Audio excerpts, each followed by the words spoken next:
Darius Whitfield was 44 years old, and for 12 years he poured every dollar, every hour, and every sleepless night into a company his wife called Your Little Hobby.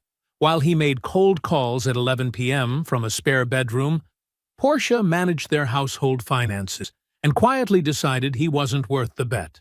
She had the divorce papers drawn up before she ever told him she was leaving. She took the house, the savings, and 2 years of support. She left him the company, in writing, on record, calling it a liability she wanted nothing to do with. That was 3 years ago.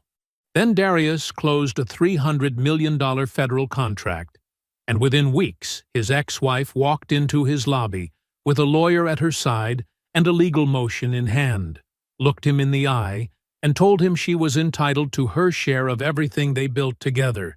She said it like it was reasonable, like she hadn't signed a document with her own hand walking away from all of it.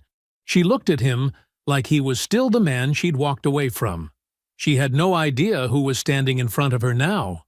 Before we jump into the story, comment where in the world you are watching from and subscribe, because tomorrow's story is one you need to hear. The name on the building was his. 14 floors of glass and steel rising above Peachtree Street. And right there near the top, in letters 2 feet tall, Whitfield Supply Group. Darius noticed it every single morning when he pulled into the parking deck. Not with pride, exactly.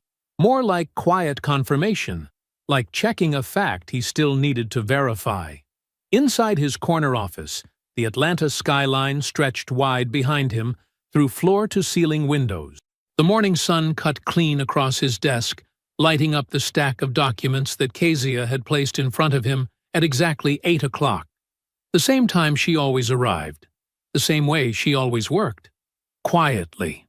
Precisely. Without needing to be asked twice about anything. "Last quarter's numbers first," Kezia said, settling into the chair across from him. She was 38, sharp-eyed, and had the rare gift of saying exactly as much as needed, and nothing more. She flipped open her binder. Revenue is up 19% from the same quarter last year. Charlotte office posted its best month since we opened it. Houston is close behind. Darius nodded and turned to the page she referenced. His eyes moved down the columns of figures. 340 employees now, across 3 cities. Offices with furniture he'd actually picked out. A logistics operation that moved product for pharmaceutical distributors, government agencies, and mid-size manufacturers across 11 states. He remembered the room where it started. A spare bedroom in a rented house in East Point. A used laptop he'd bought off a guy at his night school for $80. A legal pad with a column of cold call numbers he'd pulled from industry directories at the public library. He had worked a full day at a freight brokerage, come home, eaten whatever was fast, and then gone into that room and dialed numbers until midnight, some nights until 1 in the morning. The carpet in there had been the color of old mustard, and it had smelled faintly of something he never identified. He had spent hundreds of hours in that room without a single person telling him it was going to work. His grandfather had laid concrete for 40 years.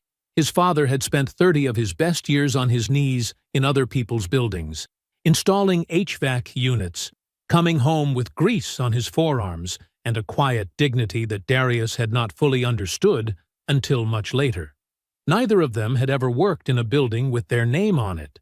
Darius thought about that more than he let on. "And then there's this," Kezia said. She slid the top document toward him. A thick packet, tabbed and highlighted. The federal seal on the cover page. The $300 million contract. 5 years. Renewable. A logistics management deal with the federal government that Whitfield Supply Group had spent 14 months competing for. It had been public record for exactly 6 days.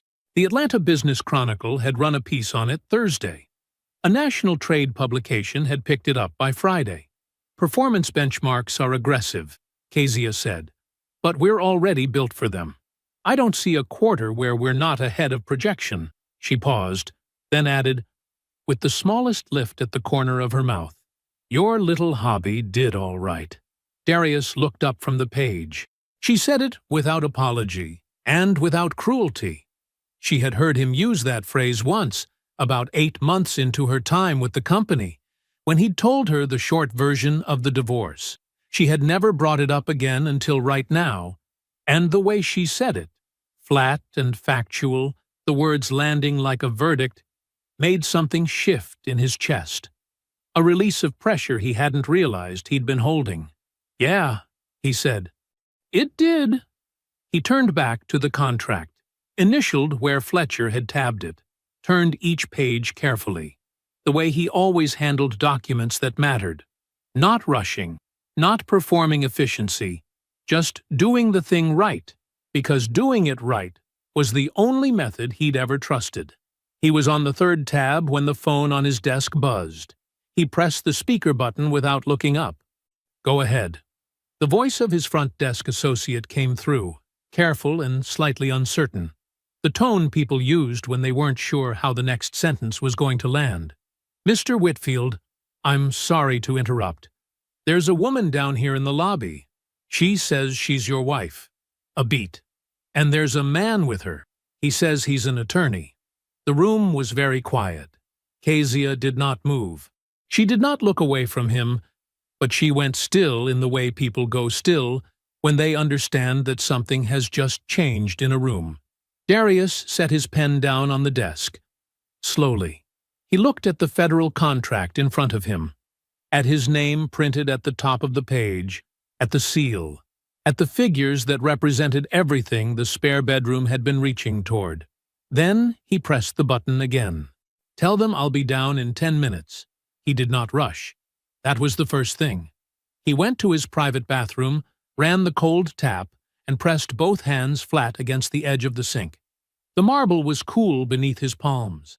He looked at his reflection in the mirror above it, the gray threading through his close-cut hair, the lines at the corners of his eyes that hadn't been there 5 years ago, the face of a man who had earned every single thing waiting for him upstairs on that desk. He straightened his tie, a deep navy, no pattern. He smoothed the front of his jacket. He looked at himself for a long moment. Then he turned off the tap and walked out. The elevator opened on the lobby, and Darius stepped out into the cool, marble-floored entrance of his building. The space was clean and deliberately understated. Dark stone floors, a reception desk of pale wood, the company name etched into the wall behind it in brushed steel. He had approved every detail of this lobby himself. He had stood in this exact spot and imagined it before it existed. He saw her immediately. Portia stood near the security desk, and she looked exactly the way she always looked, composed, polished, dressed in a charcoal-wrapped dress that said, "I belong in rooms like this." Her hair was pulled back. Her posture was perfect. She had the practiced ease of a woman who had never once walked into a room without first deciding how she wanted to be perceived in it. Beside her stood a man Darius didn't recognize. He was maybe 50, wearing a gray suit that fit well and carrying a dark leather portfolio under one arm. He had the smooth, unhurried expression of a man who made his living saying difficult things in pleasant voices. Portia saw Darius cross the lobby. Her face arranged itself into something warm and civil. Not a real smile. Something engineered to look like one. "Darius!" She said his name the way you say the name of someone you have already decided how to handle. The man in the gray suit extended his hand. "Harlan Greer. I represent Ms. Hargrove." Darius shook it once, said nothing. Portia didn't wait for the pleasantries to finish. She never had been good at patience when she wanted something. "I've been reading about the federal contract," she said. Her voice was smooth, reasonable, the same voice she used in every hard conversation, the one designed to make the other person feel like disagreeing would be unreasonable. $300 million, Darius. She tilted her head slightly. "That's a remarkable thing." He looked at her. He did not respond. "I think we both know," she continued, "that I'm entitled to my share of what we built together. I held this household up for 12 years. My salary paid our bills while you were getting that company off the ground. My benefits covered us both. I made it possible for you to take those risks." She paused, letting it settle. "That entitles me to something. My attorney agrees." Greer nodded on cue, smooth and practiced, already reaching into the leather portfolio. "We believe the original settlement did not fully account for Ms. Hargrove's contribution to the marital estate," he said, "and we're prepared to demonstrate a basis for—" He placed a document on the security desk and slid it toward Darius. Darius picked it up. He read the first page without expression. His eyes moved down the lines of legal text. Motion to reopen, marital asset distribution, unjust enrichment. The words clean and formal, the kind of language that turned a person's life into a procedural dispute. He took in the page the way he took in every document, completely, without reaction. He set it back down on the security desk. Then he looked at Portia, just for a moment, long enough to see the certainty sitting behind her eyes, the quiet confidence of a person who believed she had already won the opening move. "Have your office contact Fletcher Odom," Darius said. "You have his number." He turned and walked back to the elevator. He did not look back. He pressed the button, stepped inside, and faced forward as the doors slid closed. But in the last half-second before the polished steel panels met, he caught the lobby in the reflection of the doors, a compressed, distorted image, like looking through still water. Portia stood exactly where he'd left her, and the composed, engineered smile she had arrived with was gone. In its place was something smaller and less certain, a recalculation happening behind her eyes. She had expected something, pushback or pain or anger she could use, and he had given her nothing to work with. And she didn't quite know what to do with that yet. The doors closed. He rode 14 floors in silence. When he stepped back into his office, Kezia was still seated where he'd left her. She looked at him once, that careful reading look she had, and said nothing. Darius sat down. He pulled the federal contract back in front of him and straightened the pages until the edges were perfectly aligned. "Get Fletcher on the phone," he said. Kezia reached for the handset without asking a single question. The drive to Decatur took 22 minutes. Darius made it in silence. No music, just the hum of the engine and the Atlanta evening pressing in from all sides, the last orange light draining out of the sky, the highway signs catching it and throwing it back. He knew this drive by feel. He had made it hundreds of times. In the worst months after the divorce, he had made it almost every week, showing up at Dana's door with nothing but an overnight bag, and the particular exhaustion of a man who had been grinding so long he'd forgotten what it felt like to stop. She had never once made him feel like a burden. He parked in her driveway behind her silver SUV and sat for a moment with his hands in his lap. Through the front window he could see the warm yellow light of her kitchen. A shadow moved across it. Dana, probably finishing the dishes, or checking homework, or doing one of the 100 small domestic things that made her house feel like an actual home in a way his apartment hadn't for a long time. He got out and rang the bell. She answered in a university sweatshirt and reading glasses pushed up on her forehead, a dish towel still over one shoulder. She took one look at his face and stepped back to let him in without a word. The house smelled like dinner, something with garlic, something warm. Her kids were already upstairs. The kitchen light was the same yellow he had stared at from her couch during the worst of it. Lying awake at 2 a.m. with a legal pad balanced on his chest, running numbers that didn't add up yet. Dana poured sweet tea without asking. She set both glasses on the kitchen table, pulled out a chair, and sat down across from him. He told her everything, from the front desk call to the lobby. Portia's dress, her posture, the engineered smile, Harlan Greer, and the leather portfolio. The motion slid across the security desk like it was already decided. He told her what Portia had said, word for word, because he remembered it exactly. He always remembered exactly. Dana listened. She did not interrupt, which was unusual enough that he noticed it. She sat with both hands around her glass, watching him, and let him finish the whole thing before she said anything at all. When he was done, she was quiet for a moment. Then she said, "Did Fletcher keep everything?" "Every document," Darius said. "Every date, everything." Dana nodded once, slowly, the way she did when she was moving a piece into position in her mind. Darius took a long drink of his tea, set the glass down. Then he said, "There's something else. Something I never told you." She waited. "At the time of the divorce," he said, "I already had a verbal commitment from FarmCorp, the pharmaceutical distributor, my anchor client. They had told me they were ready to move forward. The relationship was real." He paused, but the contract wasn't signed yet. No signatures, no dates, nothing on paper. Dana's eyes held steady on his face. "Fletcher had been telling me for months to make sure every signature had a clean date," he continued. "He meant it as general counsel. Just good practice. But by that point, I had started to suspect things weren't right. A friend of ours, you don't know him well, he told me, quiet as he could, that Portia had been spending time with somebody. Somebody he described as having real money. Darius said the phrase the same flat way it had been said to him. I didn't have proof, but I had enough. The kitchen was very still.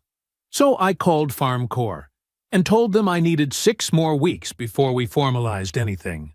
I told them it was an internal timing issue." He looked at his glass. "It wasn't. I waited until after the papers were filed and the divorce was finalized.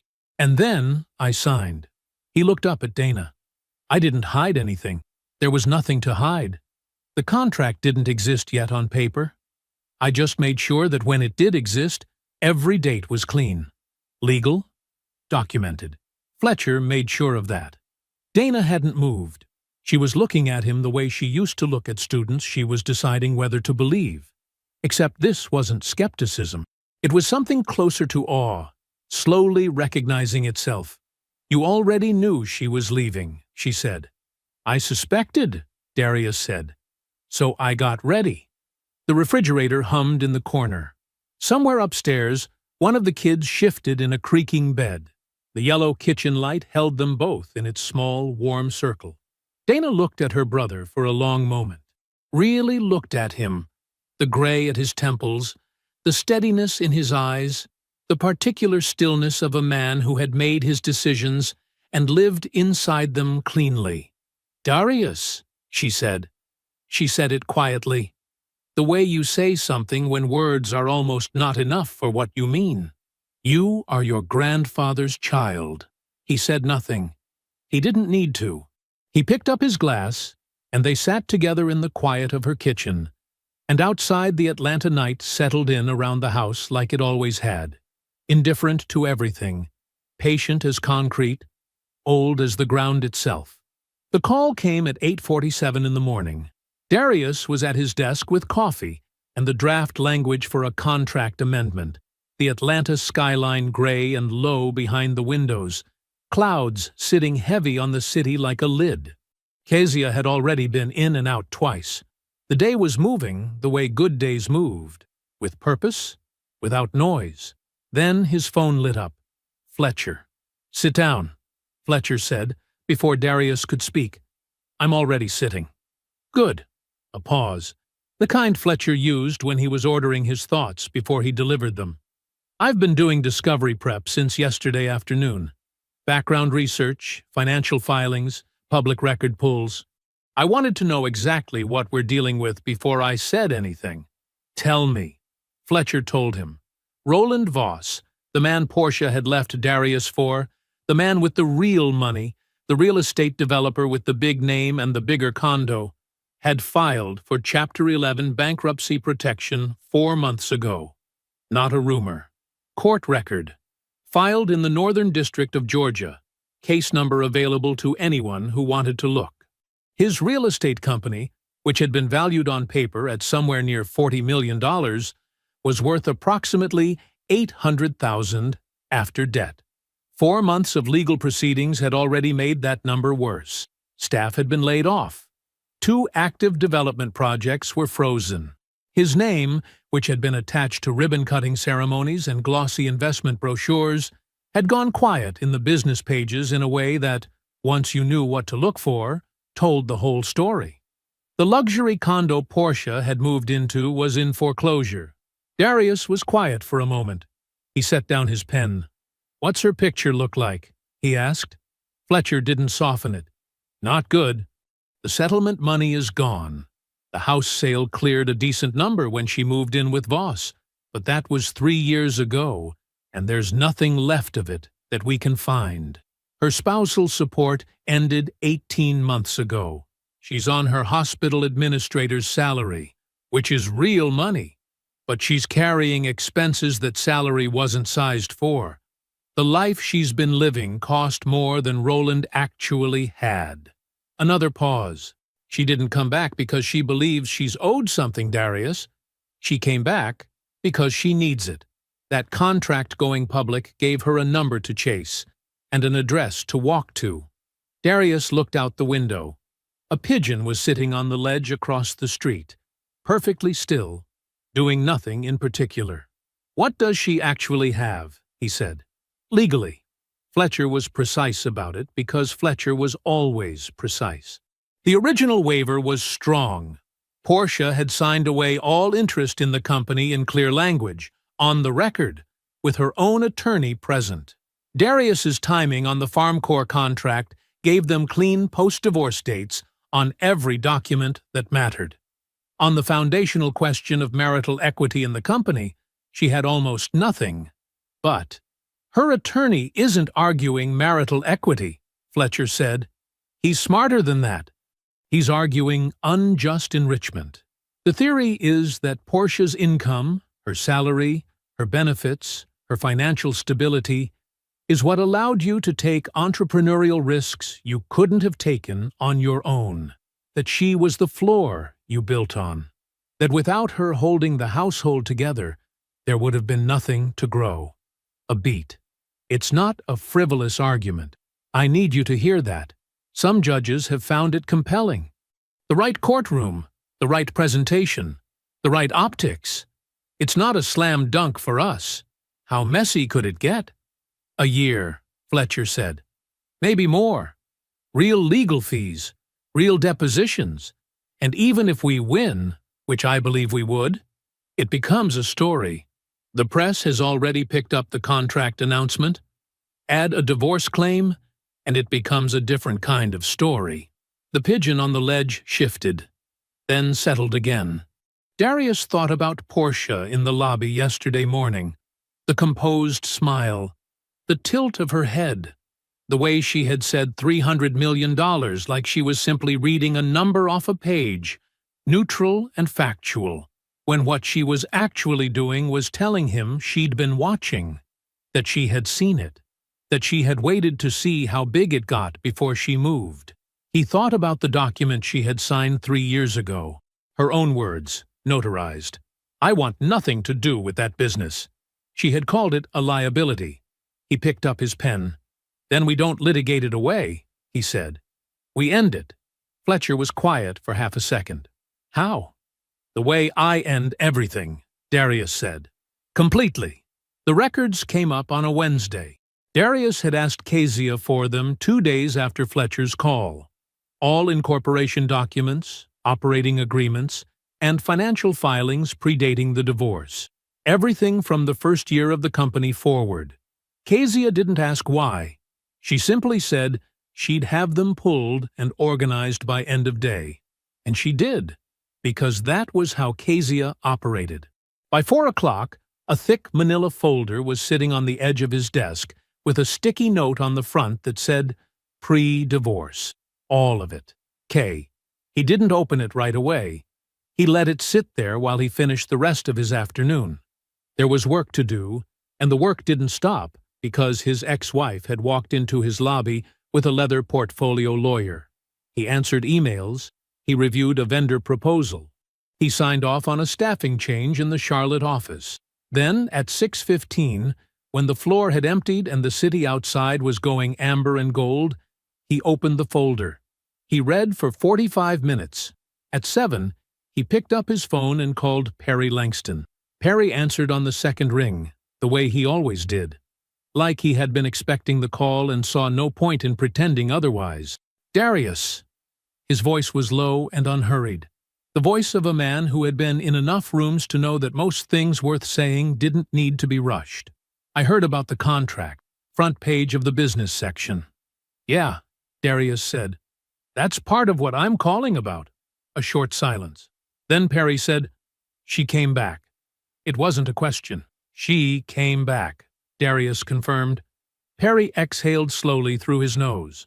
Darius could picture him exactly, sitting in the leather chair in his home office in Stone Mountain, reading glasses pushed up on his forehead, a half-empty glass of something on the table beside him. "Tell me what you need," Perry said. Darius told him. He walked Perry through what Fletcher had filed, what Greer was arguing, and what the records in front of him were showing him, or more precisely, confirming. Because reading through those early documents wasn't teaching him anything new. It was just putting numbers and dates on things he had already lived, things he had never forgotten, even when he'd tried to set them down. Perry filled in the parts that the paper couldn't capture. The first near-death had come in year 2. Darius had landed a mid-sized pharmaceutical distributor as a client. Real money, real potential, but the payment cycles were long and the gap between what he was owed and what he had to spend nearly swallowed the company whole. He needed $40,000 to cover the cash flow difference. Just a bridge, a line of credit, nothing exotic. The bank would do it with a co-signer. He had asked Portia. She had said no. Not quietly, not apologetically. On the record. She had spoken with the loan officer directly and stated, in language the bank documented in writing, that the business was not creditworthy and that she was unwilling to attach her name to it. The file in front of Darius had the bank's notation right there in plain type. He had borrowed the money from Dana and Perry instead. Dana had given him $22,000 from her savings, money she had documented as a personal loan with repayment terms, because Dana documented everything. Perry had covered the remaining 18. Darius had repaid both of them in full, with interest he insisted on, within 14 months. "I remember sitting across from you at that diner on Peachtree," Perry said. "You had the bank letter in your hand? I asked you what Portia said, and you just looked at me for a second and said she had concerns." He made a short sound that wasn't quite a laugh. I knew what that meant. Darius said nothing. "The second time was worse," Perry continued, "when the Kellner account blew up." Darius remembered it without needing Perry to remind him. A logistics error, the wrong routing on a temperature-sensitive shipment, had nearly cost him his largest client at the time. He had spent 3 straight weeks working around the clock to fix it. Phone calls at midnight, revised proposals, site visits. He had rebuilt that relationship one conversation at a time, and he had done it while running on 4 hours of sleep and whatever was left in the coffee machine. Portia had gone to Savannah that same week. A trip with friends she had been planning, she said. She came home 12 days later with a tan and a complaint that she felt neglected. She wanted a vacation, a real one, somewhere warm. He hadn't said much. He had gone back to work. "She didn't put $1 into that company," Perry said. His voice was even. Not angry, just stating the arithmetic of it. "She didn't sign for it. She didn't sit up with it when it was sick. She bet against you, Darius. She looked at what you were building, and she put her money on you failing." A pause. "She lost. And now she wants to collect on a ticket she already threw away." Darius looked at the bank refusal document in the folder. The date on it. The neat, institutional language of it. Ms. Hargrove declined to serve as co-signatory, citing concerns regarding the applicant business's creditworthiness. He called Fletcher next and told him about the bank document. Fletcher said he wanted the original, or a certified copy, in the file by Friday. He said it the way he said most things, quietly, with the certainty of a man who had already decided what was going to happen next. After he hung up with Fletcher, Darius sat alone in the office. The folder was open in front of him. The refusal document, Dana's loan receipt, dated and signed, Perry's repayment record, the Farm Corps contract with its clean post-divorce date sitting right there at the top of the signature page. Portia's own statement from the original divorce deposition, in which she had described the company as financially distressed and not an asset I want to be associated with. He read through all of it slowly, the way he read everything that mattered. Each page was one more wall in something that was becoming very solid. The petition arrived on a Thursday morning. Fletcher called Darius at 8:15 to walk him through it before the day got away from them. He spoke in his usual manner, measured, precise, no wasted words, but Darius could hear something underneath the economy of it, a careful quality. The voice Fletcher used when he wanted to make sure his client understood something fully before reacting to it. "Greer's smarter than I initially gave him credit for," Fletcher said. "He's not going after marital equity in the company. He abandoned that angle, probably knew the waiver would kill it in the first 5 minutes. So he went sideways. Unjust enrichment," Darius said. "Unjust enrichment," Fletcher confirmed. "The argument is this. Portia's salary covered your household operating costs for the duration of the marriage. Mortgage, utilities, groceries, insurance. Her medical benefits covered you both, including during the years you had no coverage of your own. By keeping the household financially stable, she freed you up to take entrepreneurial risks you couldn't have taken otherwise. She didn't invest in the company directly, the argument goes. She invested in the conditions that made the company possible." Darius was quiet. "It's a framing argument," Fletcher continued. "Technically accurate in the narrowest sense. She did earn income. The household bills were paid, and he'll have documentation on all of it." A short pause. "I want you to hear me say this plainly, Darius. This argument has moved judges before. Not often, but enough times that I won't call it frivolous. Greer knows what he's doing." "I understand," Darius said.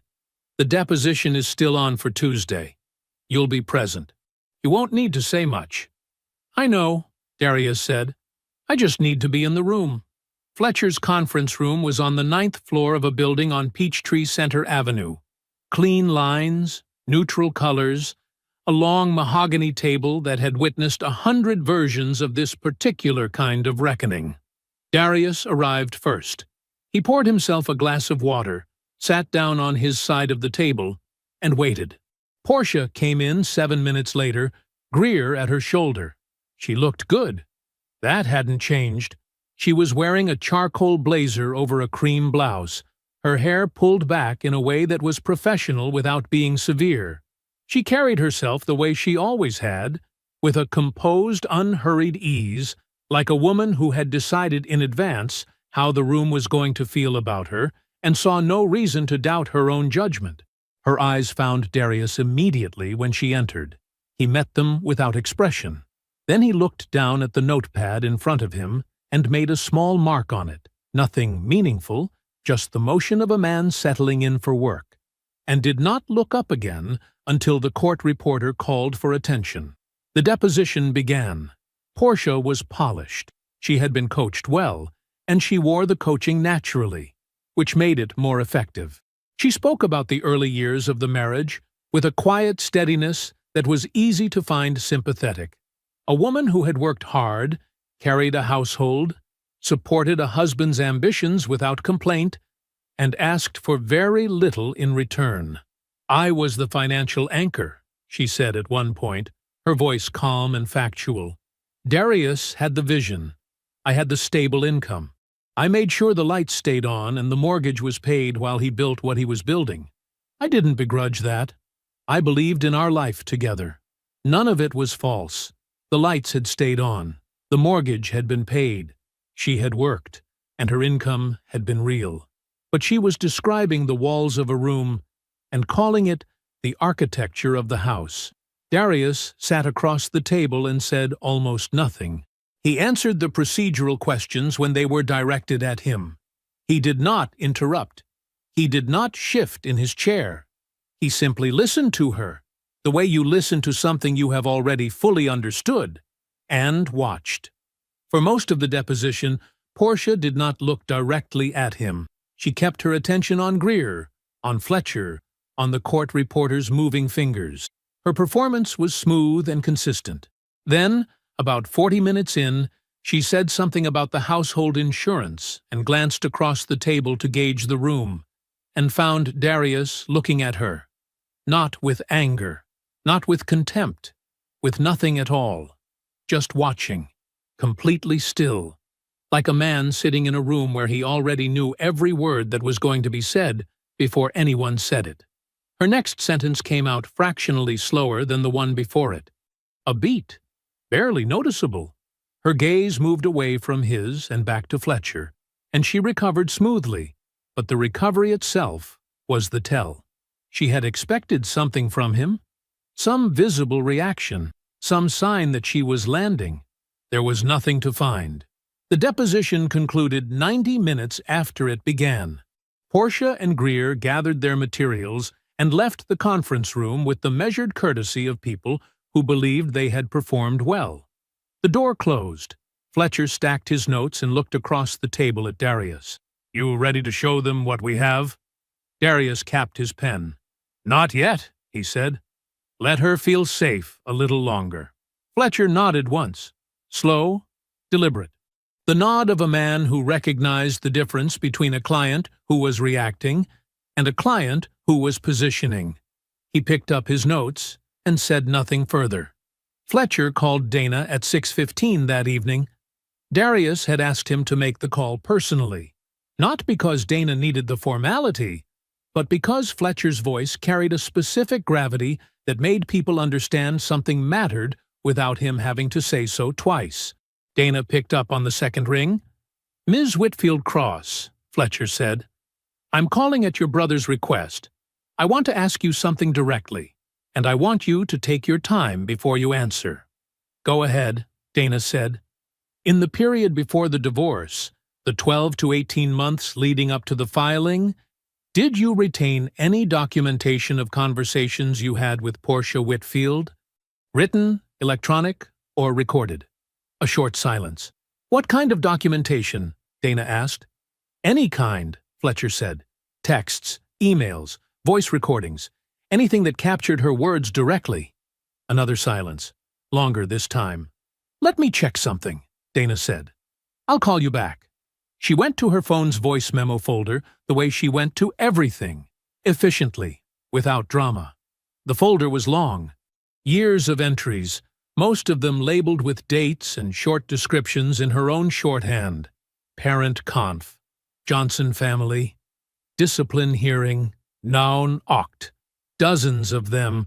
It was a habit she had built slowly over her years as a vice principal, born out of one bad afternoon when a parent had disputed something she said in a meeting, and she had no record to stand on.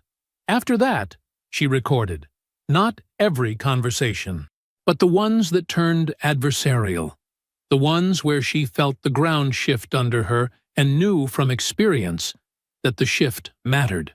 She scrolled back, further, past the entries from last year, the year before, into the older files, the ones with timestamps from before Darius's divorce. She almost missed it. The label just said, PH call, PH, Portia Hargrove. Before she stopped using her maiden name, Dana pressed play and held the phone to her ear. Her own voice first, cautious and measured, the way it got when she was already recording. "I think that man is going to be extraordinary." Then Portia's voice, smooth, unhurried, carrying the particular tone of someone who had already made up their mind and was being patient about it. "I hope you're right, Dana. I really do. But I can't afford to bet my life on a hope." Dana stood in her kitchen for a moment without moving. Then she called Fletcher back. She brought the phone to his office the next morning before work. Fletcher had a technician copy the file, verify the metadata, and produce a written transcript by noon. The authentication took the rest of the afternoon. By 4 o'clock, Fletcher had a certified copy of the transcript in a manila folder on his desk. He called Darius. Darius came in at 5. He sat across from Fletcher and read the transcript once. The whole thing was less than half a page.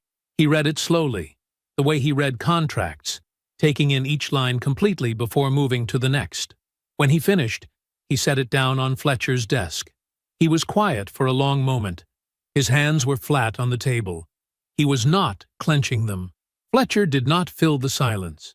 Outside the window, Atlanta was moving through its early evening. Headlights, the low hum of traffic on Peachtree, the slow dimming of the sky over the buildings. Darius looked at the transcript once more without picking it up. Then he said, "Add it to the file." Fletcher nodded and did exactly that.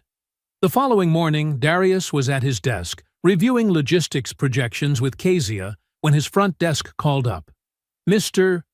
Whitfield, there's a man in the lobby asking to see you.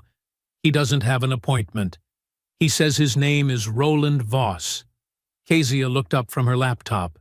She kept her expression neutral, but her eyes asked the question. Darius thought for exactly 2 seconds. "Tell him I'll be down." Roland was standing near the building's front windows when Darius stepped out of the elevator. He was wearing a dark suit that had been expensive once. You could still see it in the cut, the fabric, but it hung on him slightly differently now, like a man who had lost weight he hadn't meant to lose. His posture was upright, but effortful, the way people stand when they're working at it. He extended his hand when Darius approached. Darius shook it. "Appreciate you coming down," Roland said. "Follow me," Darius said. He took Roland to the small conference room off the main hallway. Not his office. The small one. 4 chairs, a narrow table. No view. He closed the door and sat down across from him. Roland opened with the pitch smoothly enough, all things considered. There was a development project in need of logistics support. Regional supply chain work. He'd been following Whitfield Supply Group's trajectory and felt there could be a natural alignment. Maybe this whole legal situation could be resolved more amicably if both parties could find a way to— "Roland." Darius's voice was quiet, level. "Why are you here? Not what you're saying. Why are you actually here?" Roland stopped. The room went still. He looked down at the table for a moment, then back up. The pitch was gone from his face.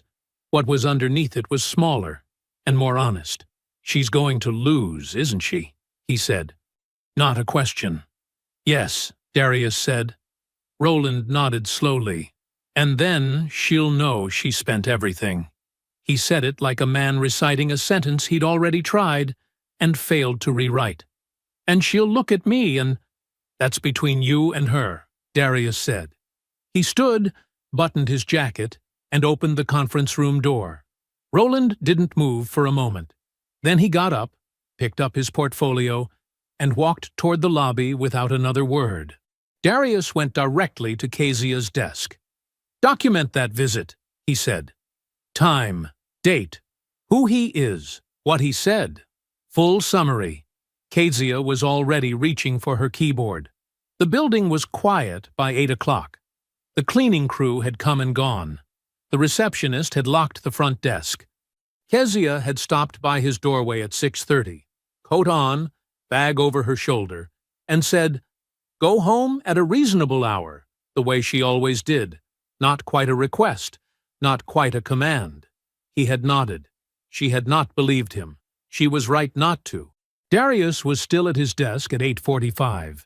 The city laid out behind him through the floor-to-ceiling windows, like something from a picture he would not have let himself imagine, back when pictures like this felt like someone else's life. Fletcher's binder was open in front of him. It was thorough. It was the kind of document that made arguments feel unnecessary, the kind that simply presented the truth in sequence and let the sequence do the work. Tab by tab. The bank refusal, Dana's loan receipts, Perry's affidavit, 3 pages, signed and notarized. The anchor contract with its clean post-divorce date. Portia's own words, from the original divorce deposition, printed in plain black type on white paper. And at the back, in a clear plastic sleeve, the certified transcript of a phone call Portia had made 3 years ago to a woman she believed would stay quiet. He read through it slowly. Not because he needed to. He had read it before. He knew every page. He read it the way you revisit something to make sure it's still real. He thought about the spare bedroom. Not this building, not these windows. A bedroom in a rented house in East Point with a second-hand desk pushed against the wall and a lamp he'd bought at a garage sale for $4 because the overhead light buzzed and he couldn't concentrate. A used laptop. A printed list of cold call numbers, each one marked with a pen after he'd dialed it. A dot for no answer. A line through it for a hard no. A small star for callback. He had made those calls at 11 at night because 11 at night was the only hour he had. Every other hour belonged to the day job, the commute, the bills, the careful management of a household that required 2 incomes to stay level. He had come home from work, eaten whatever was in the refrigerator, and sat down at that second-hand desk and dialed. Portia had been asleep down the hall on most of those nights. Or she'd been awake and had not come in to ask how it was going. He could not remember a single time she had come in to ask how it was going. He did not think about this with bitterness. It was just a fact. Like the date on a document. It either was or it wasn't. He thought about the kitchen table. He had refinished it himself the 2nd year of their marriage, stripped it down to bare wood, restained it a dark walnut, sealed it with 3 coats until it looked like something from a showroom. He had been proud of it in the uncomplicated way you are proud of something you made with your hands. Portia had approved of the result, which at the time had felt like enough. That was the table she slid the papers across. He remembered the morning clearly. The light coming through the kitchen window, the coffee he hadn't touched, the way she sat across from him, straight-backed, composed, unhurried. She did not look like someone in pain. She looked like someone who had completed a process. The papers were already drawn up. The attorney was already retained. There were no raised voices, because there was nothing left to argue about. She had already left. The conversation was administrative. She had not wanted anything to do with the company. She had said so. She had written it down and signed her name beneath it. He had let her go. He had gone back to the spare bedroom, not that bedroom, but the same impulse, the same desk, the same 11 o'clock discipline. And he had built. He did not feel rage sitting in his office with the binder open in front of him. Rage was too hot, too fast, too imprecise. Rage was for people who had been surprised. He had not been surprised. He had been prepared. There was a difference, and it was the difference that had mattered. What he felt was quieter than rage, and more complete. It was the feeling of a man who had done the work, kept the records, and waited, not impatiently, not with clenched teeth, but with the steady knowledge that the truth was documented and the documents would hold. He closed the binder. He picked up his phone and called Fletcher. Fletcher answered on the first ring. "You still in the office?" "Yes," Darius said. "I want to confirm the conference for tomorrow morning. Before the hearing." 9 o'clock, Fletcher said. "Greer confirmed. Portia will be there." A pause. "Adrienne still coming?" "She is." A brief silence. "You sure about that piece? Bringing her sister?" "She needs one person in that room," Darius said. "Who will tell her the truth?" Fletcher was quiet for a moment. Then, "Okay, 9 o'clock. Good night, Fletcher." "Good night." Darius set the phone down. He looked at the binder once more, then closed it and squared it neatly at the edge of his desk. He stood, shut off the office lights, and took the elevator down 14 floors. He drove home through the Atlanta night. Not anxious, not angry. Simply ready. Fletcher's conference room was on the 9th floor of a building 3 blocks from the courthouse. It was a serious room. Dark wood table, 8 chairs, a credenza along one wall with water, and glasses nobody ever touched before 10 in the morning. The kind of room where people came to finalize things. The framed degrees on the wall were not decorative. Neither was the man who had earned them. Darius arrived first. He set 2 identical binders on the table, one at Greer's expected seat, one at Portia's, and sat down across from both positions. Fletcher came in 2 minutes later with his briefcase and a paper cup of coffee, checked that the recorder was charged, and set it face down on the credenza without comment. Greer arrived at 8:53. He was polished and professional, leather portfolio under one arm, the practiced ease of a man who had done this many times. He took in the binders on the table and said nothing, but Darius saw his eyes move to them and stay there for just a half-second longer than was casual. Portia came in behind him. She was dressed well. Charcoal blazer, hair back, the same composed readiness she had worn in the lobby and in the deposition room. She was good at walking into rooms. She always had been. Then she saw Adrian seated quietly near the window, and the composure slipped. Just for a moment. Just long enough to be real. Adrian. Her voice was careful. "What are you doing here?" Adrian met her sister's eyes. "Darius called me," she said simply. "I came." Portia looked at Darius. He was already seated, hands folded on the table in front of him, watching her with the same still expression he had worn across from her in the deposition room. He did not look like a man preparing to argue. He looked like a man who had already finished. "Sit down," he said. Not unkind, just certain. She sat. Darius opened without preamble. "I'm not here to negotiate," he said. "I'm here to show you what exists. After that, you're going to make a decision." He nodded once to Fletcher, who slid a copy of the binder to Greer. "Tab 1, Darius said. The bank refusal. 2 pages, official letterhead, dated. Portia's name printed clearly in the denial section. The reason given: co-signer declined to participate. Her own signature on the refusal form below it. Greer opened his copy. His face stayed professional, but his eyes moved carefully over the document. Tab 2. Dana's loan receipt. Personal funds. Documented as a private loan. Repayment records attached. The money that had kept the company alive when the bank said no. Money that came from his sister's savings account. Not from any joint marital account. Not from anything Portia had touched or offered. Tab 3. Perry Langston's affidavit. 3 pages. Plain language. Specific figures. Specific dates. Perry had been there. Perry had loaned money. Perry had watched the company nearly die, and watched Darius keep it breathing by himself. The affidavit did not editorialize. It simply said what happened, and what happened was enough. Greer turned to tab 3 and read slowly. The practiced ease in his posture had begun to settle into something quieter. Tab 4. The anchor contract. The signed date at the bottom was 6 weeks after the divorce was finalized. Not during the marriage, not during any period Portia had contributed to or participated in. After. Clean and documented and unambiguous. Portia had not opened her binder. She was watching Darius. Tab 5, he said. He watched her open it now.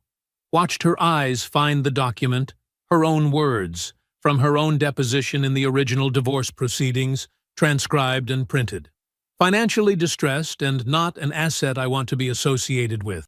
Her signature at the bottom of the original deposition acknowledgement. She had said it under oath. She had meant it. She had been wrong about it, and the wrongness was now sitting on a conference table in front of her in a clear plastic sleeve. The room was very quiet. Fletcher stood, walked to the credenza, and picked up the recorder. He set it on the table in the middle of the room and pressed play without announcing what it was.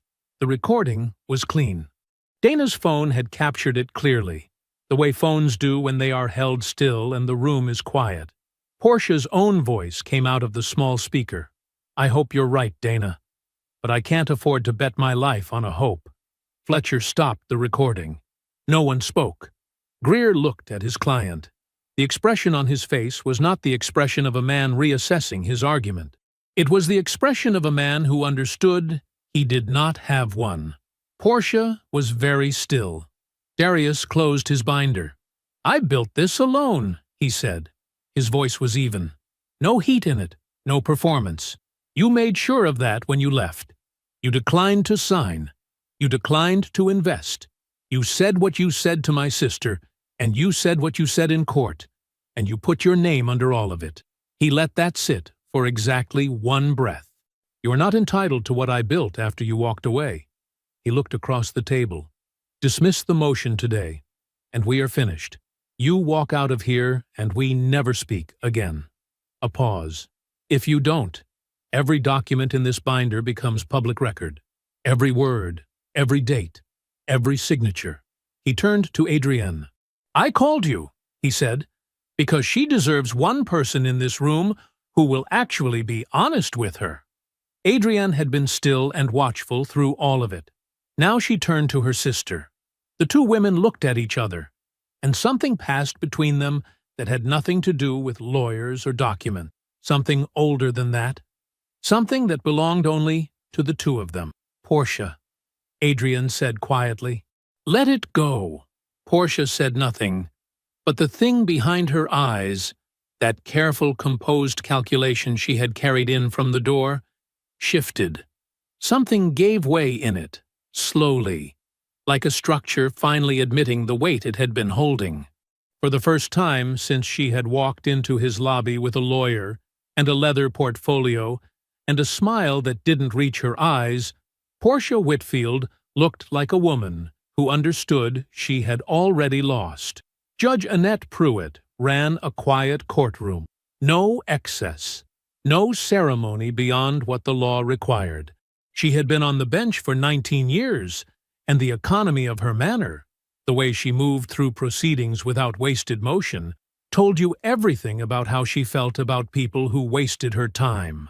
Darius sat at the respondents' table with Fletcher. Portia and Greer sat across the aisle. The room was small, wood-paneled, fluorescent-lit. Not dramatic, just official. Greer stood when called upon and stated clearly, for the record, that his client was voluntarily withdrawing the motion. Judge Pruitt looked over her glasses at him. Then she looked at Portia. "Ms. Hargrove," she used the maiden name from the filing, "you understand that this withdrawal is with prejudice. That means you cannot refile on this same claim. Not next month. Not next year. Not ever." She let that land. "Do you understand that?" Portia sat straight. Her voice was composed and clean. "Yes, Your Honor." Judge Pruitt held her gaze for a moment. Then she looked down at the paperwork in front of her, made a notation, and said without looking up, "Motion withdrawn with prejudice. Matter is closed." She turned a page. That was it. 19 years on the bench. She had seen this exact shape of mistake 100 times, from 100 different directions. She did not editorialize. She simply moved to the next file. In the hallway outside, Fletcher shook Darius's hand. It was a firm handshake, the kind that meant something, from a man who did not offer things that didn't. Fletcher allowed himself one small nod, the closest he came to visible satisfaction. And then he opened his briefcase and put the file away. "I'll send the final billing by end of week," he said. "Thank you, Fletcher," Darius said, "for all of it." Fletcher nodded again, briefcase closed. "Don't let anyone else make you come back here." Darius almost smiled. "I won't." He walked out of the building and into the Atlanta morning. The air was warm. Traffic moved on the street. Somewhere nearby, a delivery truck idled at a light, its engine steady and unhurried. He did not look back at the courthouse doors. He did not wait to see Portia emerge. There was nothing left to witness. He went back to work. 3 weeks later, a regional business outlet ran a short item. Whitfield Supply Group founder defeats post-divorce equity claim. The piece was 5 paragraphs. It cited the public court record, noted the post-divorce contract date, and quoted the with prejudice dismissal order. It did not quote the recording. It did not need to. The article circulated in Atlanta business circles the way small items do.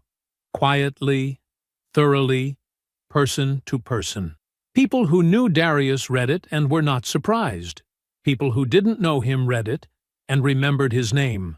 Portia's name did not appear in the article. It did not have to. The world she worked in was not large, and the story found its way there on its own. 2 months after the article ran, she was quietly passed over for a department chief role she had been building toward for 2 years. No explanation was given. None was needed. The door simply closed, without ceremony, the way consequences often do. Roland's bankruptcy finalized that fall. The condo was surrendered in October. They moved to a 2-bedroom rental in a part of Atlanta that was perfectly decent, and nothing like what she had imagined her life would look like at 42. Darius did not track any of this. He learned about it the way you learn about weather that passed through a place you used to live. Incidentally, without looking for it. 2 years passed. The federal contract renewed early, ahead of schedule, on the strength of Whitfield Supply Group's performance metrics. 340 employees now, spread across Atlanta, Charlotte, and Houston. The Charlotte office had been open 14 months. Houston was 8. Both were profitable. Darius created a new role in the company's facilities management division and gave it to his father. He called him on a Tuesday evening to offer it, sitting in his car in the parking garage after a late meeting, because he didn't want to do it over email, and he didn't want to wait. His father listened, and then he cried, quietly, in the specific way of men from his generation who cry, which is mostly just a long silence and a changed quality in the breathing. Darius looked at the concrete wall of the parking garage and waited, because there was nothing to say that would be better than the silence. Director of Facilities Legacy. He had written the title himself. He had thought about it for 3 weeks before he wrote it down. Dana found out about it 2 weeks later, the way Dana found out about everything, ahead of schedule, and without being told directly. She announced it at Sunday dinner to the whole family, before their father had gotten around to mentioning it himself. Their father pretended to be annoyed. Nobody believed him. Dana and Darius had standing lunch every other Thursday. He had tried to cancel twice. Both times she had called back within 4 minutes and said no. He stopped trying. Perry Langston, who had signed an affidavit when signing one meant something, received a referral from Darius 18 months after the court date. A mid-sized Atlanta manufacturer looking for a business consultant. Perry landed the account. It tripled his own firm's revenue inside a year. Darius had made the call himself, unprompted, on a Wednesday morning, because Perry had shown up when it mattered, and that was not the kind of thing Darius forgot. Adrienne called once, not to report on her sister, not to apologize on her behalf. Just a short call, direct and warm. "I hope you're doing well, Darius," she said. "I am," he said. He meant it. Nadia was a landscape architect. She had her own firm, her own opinions, and absolutely no interest in the mythology that had begun to form around Darius's name in certain Atlanta circles. She had met him at a fundraiser for a local youth program neither of them had expected to find interesting, and she had spent the first 20 minutes of their conversation arguing with him about whether the city was doing enough to preserve its old-growth tree canopy. He had thought about her for 3 days afterward. She had never asked about his ex-wife. She knew the broad shape of it. Divorced, complicated, years ago, and she had no investment in the details. She was interested in him. The specific, actual him. What he ate for breakfast, and why he still kept a legal pad on his nightstand, and whether he thought the new highway expansion was going to destroy the West Side neighborhoods the way people were saying. It was, he had slowly come to understand, what it was always supposed to feel like. One evening in late September, they were sitting on the back porch of the house he owned outright. A house with a yard, old oak trees, a porch wide enough to actually use. The sky had gone orange and then purple above the tree line. Nadia had a glass of wine. Darius had been quiet for a few minutes in the way he sometimes went quiet, looking at nothing in particular, thinking something through. She watched him for a moment. "What do you think about," she asked, "when you go quiet like that?" He considered it. He gave the question the honest attention it deserved. "The spare bedroom," he said, "where I started. I think about how small the room was." He paused. "And how none of it mattered in the end." She nodded slowly. She didn't ask him to explain further. She understood. Not all of it, maybe not most of it, but enough. Enough to know that the question had been answered fully, and that the man sitting next to her had come a very long way to be this still. The sky darkened. The oak trees held their shape against it. He didn't think about Portia often. Weeks would pass without her crossing his mind at all.